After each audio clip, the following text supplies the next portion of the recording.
Parte, eto na! Ang ating Mahiwagang Burnay!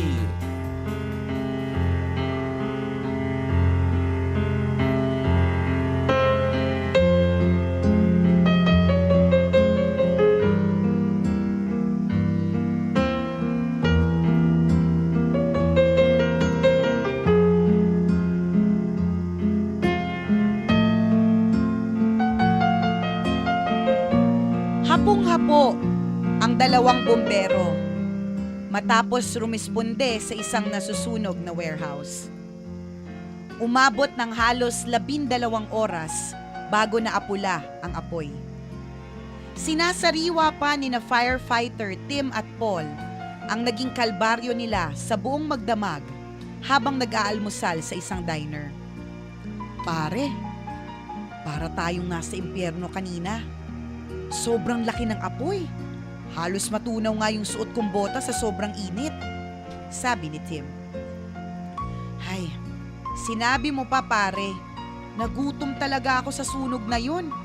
Kagabi pa nga tayo walang kain eh, hirit ni Paul. Matapos kumain ay hiningi na ng dalawang bumbero ang bill nila. Lumapit ang waitress at iniabot ang restaurant bill.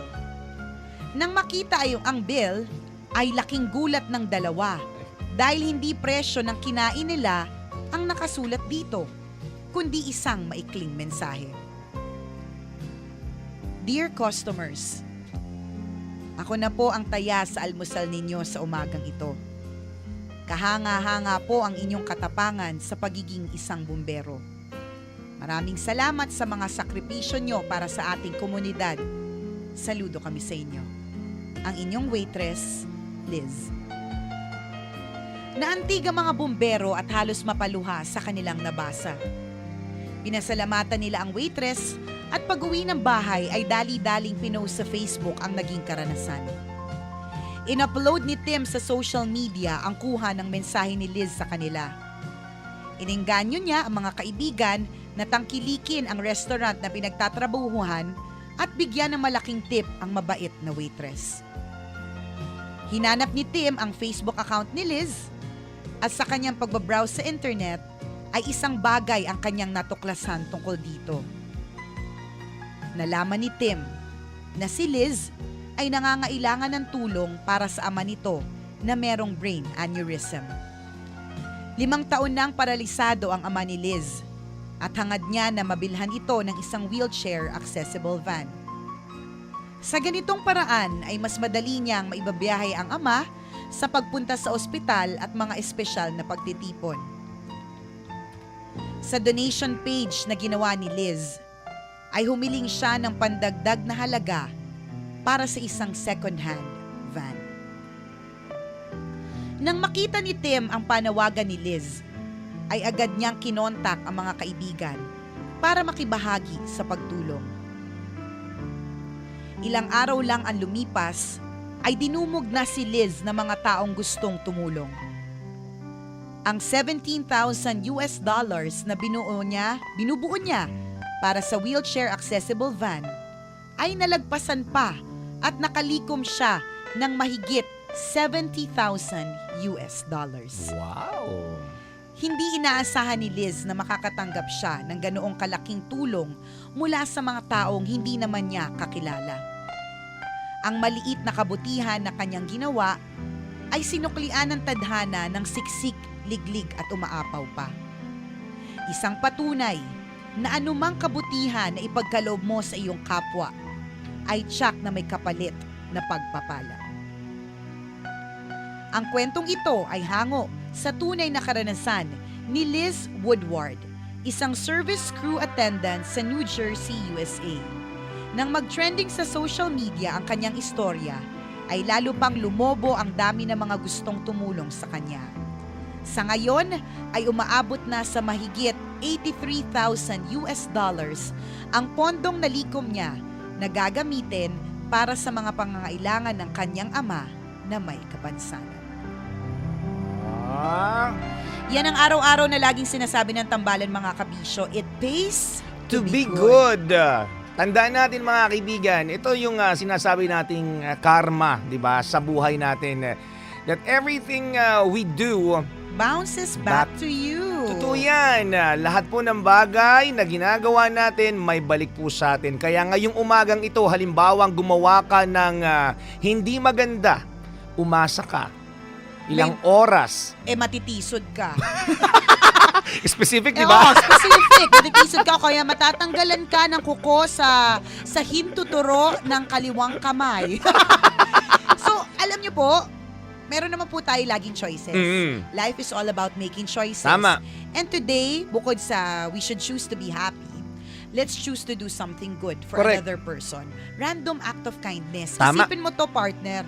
Nilibre niya lang ng almusal. Magkano lang siguro yung almusal? Magkano lang yung almusal na nilibre niya doon sa dalawang bumbero? Correct. 'Di ba? Yun lang, simpleng-simple yung ginawa niya. She just Malinis Oo. kailangan malinis ang hadikain, hindi dapat naghihingi ng kapalit. Correct, Oo. 'di ba? Simple lang. Naggusto niya magpasalamat dun sa dalawang bumbero dahil malaki ang kanilang kontribusyon sa komunidad. So ang ginawa niya, instead of making them pay for breakfast, nilibre niya yung breakfast. Correct. Pero tingnan mo naman yung balik. Kinumpute ko, Ay, partner. mamaya nga manlilibre ako ng lunch. Ay, naku, partner. Ako magpapakater. Magkano yung bumalik sa kanya? 80,000. 83,000 US dollars in pesos, nasa 3.8 million. Aba, mamaya malilibre talaga ako ng lunch. Gusto mo ba libre Ay, kita? naku, partner. Gusto mo ipakater kita. Ay, naku. Baka sakaling magkaroon ng 3 milyon bukas. Correct. Hindi, ang galing no? Correct. Ang galing pa, mga kabisyo ng balik ng karma. Maaaring hindi sa'yo, maaaring sa mga taong mahal mo. Totoo Ganun yan. din sa bad karma. Maaaring hindi man sa'yo tumama yung bad karma, maaaring hindi man ikaw mismo yung tamaan, pero maaaring yung mahal mo sa buhay, 'di ba? Mag-ingat tayo sa mga ginagawa natin, mag-ingat po tayo sa mga sinasabi natin. Again, lahat po na pinakawalan nating salita at gawa, babalik po sa atin. Minsan nagtatanong tayo, bakit kaya hindi gumanda-ganda ang takbo ng buhay ko? Kasi may ugali ka. Di ba may Hard. ganun Di ba may ganun tayong Oo. tanong, bakit hindi ba ako swerte-swertehin sa buhay ko? Di ba, natanong mo na ba sa sarili mo, ano na yung magandang bagay na ginawa mo? Correct. Baka kasi puro ka inggit. Tama. Puro ka chismis. insecurity. Tama. Puro ka paninirang kapwa. Diba? Totoo Hindi ka na yan. lang maging maligaya para sa iba. Correct. Yan, diba? Wala ka ibang ginawang mabuti. Sabi ko na may ugali ka eh. Pinaligoy-ligoy pa natin, partner. May ugali ka. Charot. Do good things, mga kaibigan. Babalik po sa atin yan. Bongga, no? Ang bongga-bongga talaga ng good karma. Yan. Be good. Di ba? Maniwala sa golden rule. Correct. Ano yung golden rule? Kaya nyo Time na is yan. gold. Kaya nyo yan. Kanya-kanyang research. So, Google nyo. Golden rule. Golden yan. rule. O, diba? Go, go, go. Ang ganda ng kwento ng Mahiwagang Burnay.